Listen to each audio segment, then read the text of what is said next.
আসসালামু আলাইকুম। আমি আজকে ম্যাঙ্গো মালাই আইসক্রিম করব। প্রথমেই আমটুকু পিস পিস করে কেটে নেব। তারপর একটা পাতিলে 2 কাপ দুধ নিয়ে নিব। এরপর দুধটুকু ভালো করে জ্বালিয়ে নিব। পরিমাণ মতো চিনি দিয়ে দিব।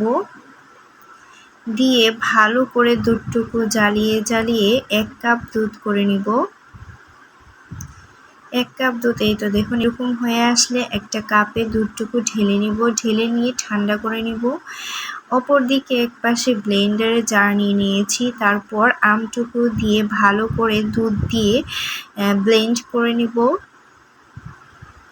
ব্লেন্ড করে দেখুন আমের ঘনত্বটা যখন এরকম হয়ে আসবে তখন রেডি হয়ে যাবে। তারপর একটা আইসক্রিমের বাটি নিয়ে নিব।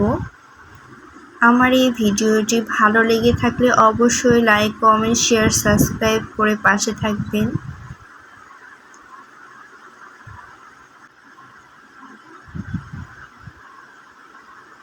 বাটিতে নেওয়া শেষ হয়ে গেলে ফ্রিজে রেখে দিব 15 ঘন্টা পর। এই তো দেখুন